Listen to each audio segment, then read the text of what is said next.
O que eu queria trazer de alerta mesmo é que os próprios alemães agora estão com medo do que está acontecendo ali na Ucrânia, que é logo ali. Muitas hordas de refugiados têm chegado ali.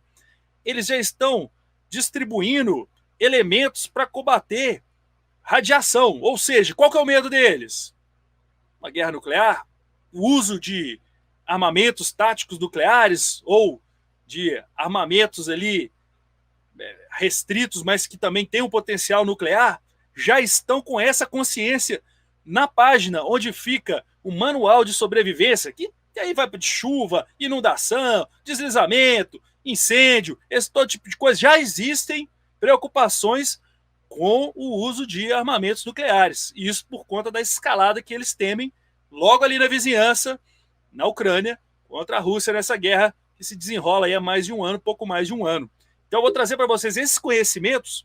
E o Brasil? O Brasil tem uma preparação? Eu vou fazer uma conjugação. Vamos lá analisar juntos como é a situação lá na Alemanha, o que eles enfrentam antes e o que eles estão enfrentando agora. E o Brasil? Será que a gente está preparado? Vamos supor que essa coisa escale. E aí, se sobrar alguma coisa aqui para a gente, o brasileiro está preparado? O governo brasileiro tem os insumos? Eu vou te falar que no papel muita coisa é muito linda, mas a gente, quando vê aquele colete azul e laranja da Defesa Civil, é porque tudo foi por água abaixo, porque a preparação estatal é quase nada, né? Tanto que essas tragédias ocorrem nos mesmos lugares, lugares esperados, lugares sabidos, uma atrás da outra. Como se preparar para desastres? Essa é a página do departamento que programa esse tipo de ação para o povo. O que acontece? Lá, eles têm essa cartilha que fala da chuva, fala das inundações, fala dos incêndios e que agora entrou a questão de refugiado, a questão de guerra, a questão de explosivo, guerra química, guerra biológica, radiação e guerra nuclear.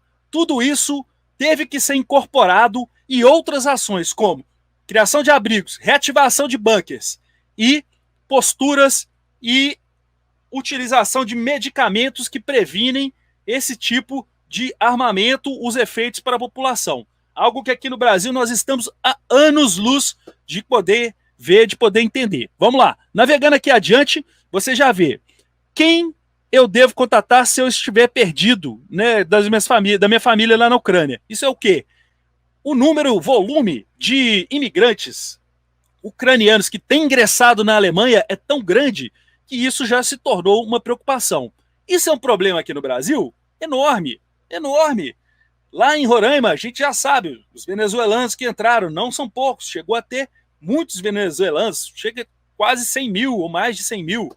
Né? A gente tem outros problemas que podem ocorrer, a gente tem fronteiras vulneráveis a explosões e tipos de problemas humanitários.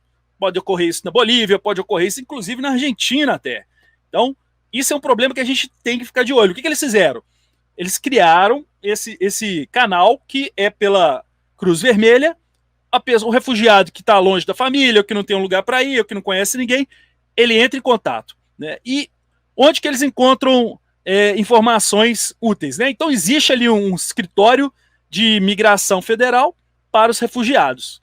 Então, seguindo adiante, ainda nesse problema, olha lá, gente, a questão da guerra. Já colocaram aqui dentro desse site, né, dentro, né, do espaço onde você procura ajuda quando há um problema, quando há uma crise, já existe lá onde eu encontro os abrigos.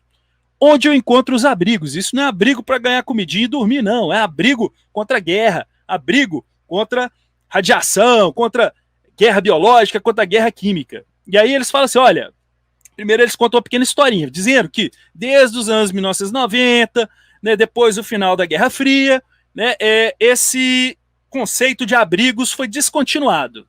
E que, para continuação disso daí, em 2007, eles ganharam outros tipos de ações. Então, se transformaram em outros tipos de equipamentos públicos, digamos assim. Então viraram escolas, museus, viraram vários tipos de coisa. Só que agora eles já estão vendo que a utilização disso é urgente, porque a Alemanha está ali do lado, está muito próxima da Ucrânia, está muito próxima da Polônia, que é a segunda linha ali, né, antes da Rússia continuar, ou se a Rússia utilizar, né, de armamentos de potencial nuclear, isso pode afetar os alemães. E aí eles estão falando aqui, ó, que originalmente os abrigos públicos, né, os bunkers públicos, eles agora estão ou são privados ou são das prefeituras.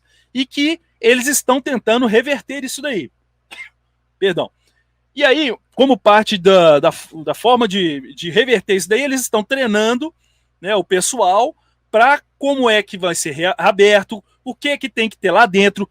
Todo esse tipo de estrutura tem que ser pensado. Algo que aqui no Brasil você já viu, né? Eles estão dizendo assim que muitas vezes o que deve ser utilizado são estruturas como estações de metrô, estacionamentos subterrâneos de carros, principalmente nas áreas urbanas, e também os porões sólidos, de construção sólida, de edifícios e de outros lugares. Então, enquanto você não tem funcional um abrigo público, enquanto você não tem funcional, com tudo, com o que vai ter de comer, remédio, pessoal de assistência, quem vai soar o alarme, quem vai levar as pessoas, vai vir gente da escola, vai vir gente dos hospitais, vai vir gente da onde? Como é que eu vou evacuar um bairro inteiro? Então, tudo isso tem sido pensado. Enquanto não é feito, eles estão selecionando esses lugares. Estações de metrô, estacionamentos subterrâneos e os porões de edifícios de construção mais sólida. Isso funciona? Não, isso é precário. Isso daí é enquanto não se tem uma estrutura. Aqui no Brasil, provavelmente, nem isso a gente teria em caso de uma necessidade aí, por uma necessidade biológica, radioativa, ou mesmo química, qualquer tipo de problema que a gente fosse ter, seja aí por algum conflito, por um acidente, ou mesmo por uma rebarba aí, né, digamos assim, né, se espirrar na gente alguma coisa, né, de uma guerra que escalar, que a gente não quer, mas que a gente tem que estar preparado sempre também, né.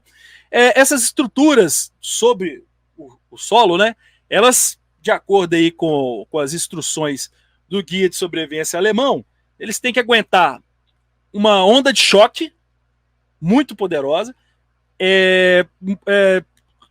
também o voo de pedaços, né, fragmentos de explosões que podem estar voando, né, a queda de escombros também, e uma limitada proteção radioativa, ou também de tipos de ameaças biológicas ou químicas. Vamos seguir adiante aqui, né? Vamos seguindo aqui adiante, né? E aqui, inclusive, eles colocam assim, para quem mora em casa, né? Qual que seriam os lugares mais seguros da sua casa, né? Isso serve não apenas para uma guerra, para uma bomba, mas serve também para outro tipo de problemas que você, caso venha a ter, né? Então, assim, numa emergência, eles dizem que os vãos das escadas costumam ser lugares mais protegidos.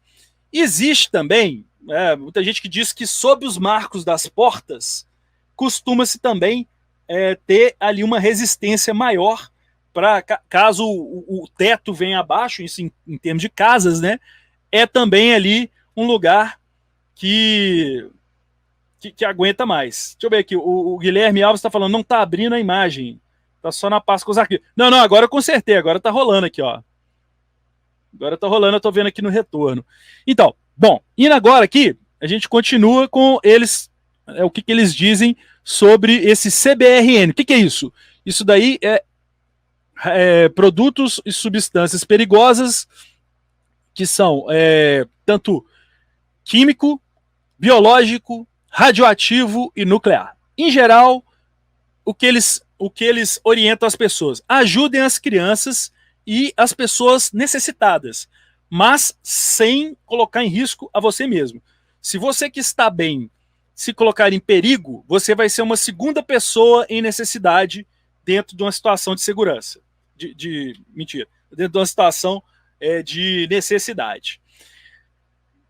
Se você seguir as instruções oficiais do serviço de emergência, existe uma chance de conseguir. Então, e se possível, você deve ficar atento a informações de rádio, de televisão, da internet e de fontes que são confiáveis bem como as de autoridades e de governo. Bem, nessa hora não dá para você ficar muito desconfiando do governo, mas eu recomendo você sempre ter cuidado. Eu já vi muitas vezes os bombeiros dizendo que, ou outros, ou a Defesa Civil mesmo, dizendo que não é para você ficar lá perto, só porque eles precisam organizar ali os trabalhos que eles estão fazendo. Então, uma das coisas que eu recomendo é você ter ali o horário com eles. Falar, olha, qual é o horário que vai ter as instruções? Ah, é tal horário. Por quê? Você precisa saber quando você deve ir lá para colher as informações, porque o restante do tempo você vai preparando a sua família, você vai se organizando, você vai procurando os recursos que são necessários, dependendo aí da crise, do problema que você estiver enfrentando. Vamos aqui adiante. E como eu devo me comportar caso haja guerra? Já que eles estão com todos esses adendos aqui, devido a essa situação, né, de iminência de uma guerra ou de efeitos dessa guerra entre a Ucrânia e a Rússia chegarem lá na Alemanha, o que eles estão dizendo ali? Eles estão dizendo, ó, basicamente todas as precauções de desastres servem para as guerras, as situações de guerra. A diferença é que uma situação de desastre, geralmente, ela tem um momento de ápice, que é quando a estrutura está mais fragilizada e ao tempo em que as formas de se contornar isso, os braços do governo, as agências, a Defesa Civil, os bombeiros, a Cruz Vermelha, eles conseguem chegar lá e trazer os recursos minimamente necessários para a sobrevivência daquelas pessoas, restabelecer a comunicação, restabelecer as formas de se locomover, né, a comunicação e também o transporte.